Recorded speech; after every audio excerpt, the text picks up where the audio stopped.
কিছুদিন আগেই মিডিয়া ছেড়ে দিতে চেয়েছিলেন শিশুশিল্পী সিমরিন লুবাবা। সামাজিক যোগাযোগ মাধ্যমে নেটিজেনদের দ্বারা ট্রলের শিকার হন তিনি।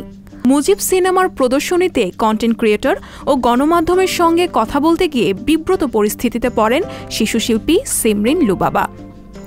এক পর্যায়ে কথা বলতে গিয়ে কেঁদে দিয়েছি বলেন তিনি, আর তা মুহূর্তেই ভাইরাল হয়ে যায় সামাজিক যোগাযোগ মাধ্যমে।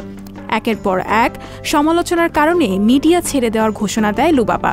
তবে শেষ পর্যন্ত মিডিয়ার সাথেই যুক্ত থাকছেন তিনি। এবার বেশ ভিন্ন রূপে রূপলী পর্দায় দেখা গেল লুবাবাকে। ৭০ বছর বয়সী এক নেত্রী রূপে।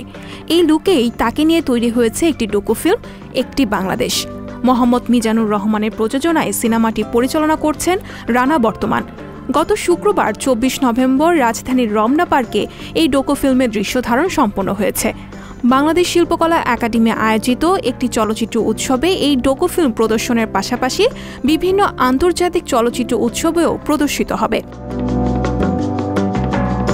লুবাবার মা জাহিদা ইসলাম জানিয়েছেন, লুবাবা এবারই প্রথম এমন কোনো চরিত্রে অভিনয় করল।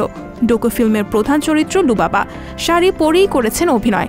ভালো একটি কাজ আসছে বলেও আশা করছেন তিনি।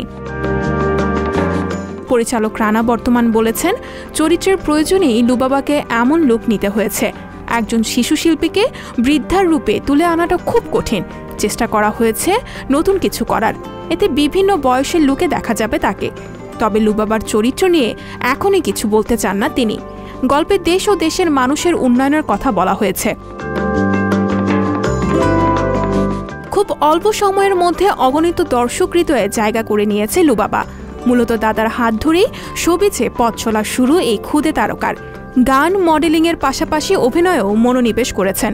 এমনকি সিনেমাতে শিশুশিল্পী হিসেবেও অভিনয় রয়েছে তার। তবে বিভিন্ন সময় সাক্ষাৎকার ও ভিডিওতে একজন প্রাপ্তবয়স্ক মানুষের মতোই যুক্তি খণ্ডন করতে দেখা যায় লুবাবাকে। বয়সের তুলনায় তার কথা বেশি পরিপক্ক হওয়ায় ও কথা বলার এমন ধরনের কারণে অল্প দিনের মধ্যেই সবার কাছে পরিচিত হয়ে ওঠে সে। শিশুশিল্পী হিসেবে ব্যাপক পরিচিতির কারণে বর্তমানে নিয়মিত কাজ করে যাচ্ছেন তিনি। সঞ্জিদা শম্পা, সংবাদ প্রকাশ।